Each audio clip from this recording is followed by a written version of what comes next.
Guys, விடிய காலையில் 4:30 மணிக்கெலாம் அலாரம் வச்சு எழுது குளிச்சு ரெடியாகி நாங்கள் எங்கே போகிறோம்னு தெரியுமா? எஸ், ஒரு ஏர்லி மார்னிங் டே அவுட் தான் பிளான் பண்ணியிருக்கோம். பட் எங்களுக்கு செம்ம ட்விஸ்ட்டாக வெளியில் ஒன்று இருந்தது. அதுதான் இந்த மழை. புயலே அடித்தாலும் நம்ம இன்னைக்கு போகிறோன்னு பாப்பாக்கு ரெயின் கோட்லாம் போட்டு கிளம்பியாச்சு. இப்படி நாங்கள் போவோம்னு நினச்சி கூட பார்க்கல. சரி, இனிவே நம்ம பீச் போயிட்டு கோவில் போகிறத தானே பிளான் பண்ணியிருந்தோம். இப்போ நம்ம ஃபஸ்ட்டு கோவிலுக்கு போயிடலாம், அதுக்குள்ளே மழை நின்றுடும். அதுக்கப்புறமா நம்ம பீச்சுக்கு போகலான்னு பிளானை மாற்றிட்டோம். ஆனால் அங்கே தான் அடுத்த ட்விஸ்டே இருந்தது. இது நம்ம பாரிஸில் இருக்க முருகர் கோவில் தான். லாஸ்ட் வீக் தான் கும்பாபிஷேகம் முடிஞ்சது. எப்போவுமே சீக்கிரமாக திறக்கிற அந்த கோவில் மழையினால அன்னைக்கு லேட்டு. சரின்னு பக்கத்தில் இருக்க காளிகாம்பல் கோவில் போகலான்னு பார்த்தோம். அங்கேயும் மூலஸ்தானம் திறக்கவே இல்லை. இது என்னடா நமக்கு வந்து சோதனை கடைசியில் பீச்சுக்கே வந்துட்டோம். ஏர்லி மார்னிங் வந்து சன்ரைஸ் பார்க்கலான்னு இருந்தோம். இப்போ இருக்க கிளைமேட்ல சன்னே எப்போ வரும்னு தெரியல. சரி, இப்போ வந்ததுக்கு மெரினா பீச்சில் நிறைய சேஞ்சஸ்லாம் பண்ணியிருக்காங்கன்னு சொன்னாங்க. அட்லீஸ்ட் அதையாவது பார்த்துட்டு போகணுன்றதுக்காக தான் மெயினாக இன்னைக்கு பீச்சே பிளான் பண்ணியிருந்தோம். பாப்பாக்கு இருந்த ஆர்வத்துக்கு அவன் விட்டா போதுன்னு ஒரே ஓட்டமாக ஓடிட்டான். நல்ல வேலை ஒரு வழியாக இப்போ மழை நின்றுச்சு. ஸோ நாங்கள் பொறுமையாக அங்கே நிறைய அரேஞ்ச்மெண்ட்ஸ்லாம் பண்ணியிருந்தாங்க. அது எல்லாத்தையும் ஒன்றா சுற்றி பார்த்துட்டு இருந்தோம். எப்போவுமே பீச் வரும்போதெல்லாம் பாப்பா வந்து பார்க்குக்கும் போகணும்னு சொல்லி அடம் பிடிப்பாங்க. இனிமேல் அந்த கவலை இல்லை. இப்போ பீச்லேயே இந்த ப்ளே ஏரியா வந்துச்சு. ஸோ ரெண்டுமே ஒன்றா என்ஜாய் பண்ணிக்கலாம். பாப்பாக்கு எப்படி இந்த ப்ளே ஏரியா பிடிச்சிருந்ததோ, எனக்கு இந்த சிட் அவுட் ஸ்பாட்ஸ் தாங்க ரொம்ப பிடிச்சிருந்தது. இப்போ நிறைய சிட் அவுட் ஸ்பாட்ஸ் போட்டிருந்தாங்க. அது பார்க்கும்போதே அப்பாடா, இனிமேல் பீச்சில் ரொம்ப தூரம் நடக்கும்போது எங்கடா உட்காந்து ரெஸ்ட் எடுக்குது அப்படின்லாம் யோசிக்க வேணாம். வெயில் அடித்தாலும் ஒரு ஷெல்டர் கூட இல்லையேன்னு யோசிக்க வேணாம். நம்ம ஜாலியாக இருக்க எல்லாத்தையும் என்ஜாய் பண்ணிட்டு பொறுமையாக பீச்சுக்குள்ளே போகலாம். பீச் கிட்ட வந்ததும் ஒரே ஹாப்பி வைப்ஸ் தான். என்ன வேவ்ஸ்லாம் கொஞ்சம் பெருசாக இருந்ததுனால பார்க்கவே பயமாக இருந்தது. பட் அந்த ஏர்லி மார்னிங்கில் அந்த வியூ பார்க்குறதுக்கு அவ்வளோ அழகாக இருந்தது. ஸோ நாங்கள் அங்கேயே உட்காந்து கொஞ்ச நேரம் அந்த வியூ எல்லாத்தையும் என்ஜாய் பண்ணிட்டு இருந்தோம். அப்போ அவங்க எடுத்துகிட்டு வந்த கிட்ட வச்சுட்டு மண்ணில் விளையாட ஸ்டார்ட் பண்ணிட்டாங்க. இது அவனுக்கு மட்டும் இல்லை, எனக்குமே ரொம்ப பிடிச்ச ஒரு ஆக்டிவிட்டியாக ஆயிடுச்சு இப்போ ரீசெண்ட் டைமில். ஸோ நாங்கள் 2 பேருமே கொஞ்ச நேரம் அங்கே விளையாடிட்டு இருந்தோம். யூஸ்வலி நான் ஒரு மார்னிங் பர்சன்லாம் இல்லைங்க. எனக்கும் நல்லா 8 மணி வரைக்கும் தூங்க தான் பிடிக்கும். பட் அக்கேஷனலாக இந்த மாதிரி சன்ரைஸ் பார்க்கறதுக்கு ரொம்ப ஆசையாக இருக்கும். அதனால் அந்த டைம் மட்டும் கிளம்பிடுவோம்.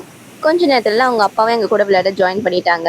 அவங்க என்ன பண்ணுறாங்க நீங்களே பாருங்கள். அது ஒரு பிரிட்ஜாமா. அந்த பிரிட்ஜுக்கு அடியில் அந்த ஷவலை விட்டு எடுத்து விளையாடிட்டு இருந்தாங்க. இந்த டைம் ரொம்பவே குவாலிட்டியான டைம் தான் சொல்வேன். தீக்ஷன் பாப்பா ரொம்ப ஹாப்பியாக விளையாடிட்டு இருந்தாங்க.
நாங்கள் 3 பேரும் நல்லா என்ஜாய் பண்ணிட்டு அங்கேருந்து கிளம்பிட்டோம். நீங்கள் ஸ்க்ரீனில் பார்க்குற மாதிரி பீச் ரொம்பவே க்ளீனாக இருந்ததுங்க.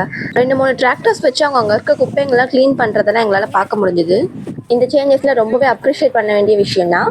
அண்ட் இந்த அரேஞ்ச்மெண்ட்ஸ் பற்றி சொல்லும்போது இதெல்லாம் இன்னும் ஃபுல்லாக கம்ப்ளீட் ஆகலை. நிறைய ஒர்க் இன்னும் பண்ணிட்டு இருந்தாங்க.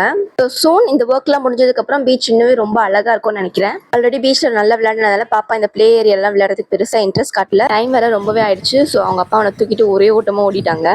நெக்ஸ்ட் நம்ம சென்டரில் இருக்க பாடிக்கல் முனீஸ்வரர் கோயில் தான் வந்திருக்கோம். இப்போ ஆடி மாதம் ஸ்டார்ட் ஆகிடுறதுனால இங்கே அழகாக அம்மனை அலங்காரம் பண்ணி வச்சுருந்தாங்க.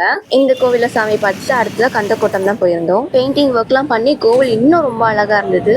கும்பாபிஷேகம் பண்ணி 48 நாள் கோவிலுக்கு வரணுன்றதுக்காக தான் இன்னைக்கு இந்த கோவில் பிளான் பண்ணியிருந்தோம். இந்த கோவிலையே பாப்பாவுக்கு ரொம்ப பிடிச்ச பிளேஸ்னால் அது இந்த குளம் தாங்க. இதில் நிறைய மீன் இருக்கும். ஸோ அதை பார்க்கறது அவனுக்கு ரொம்ப பிடிக்கும்.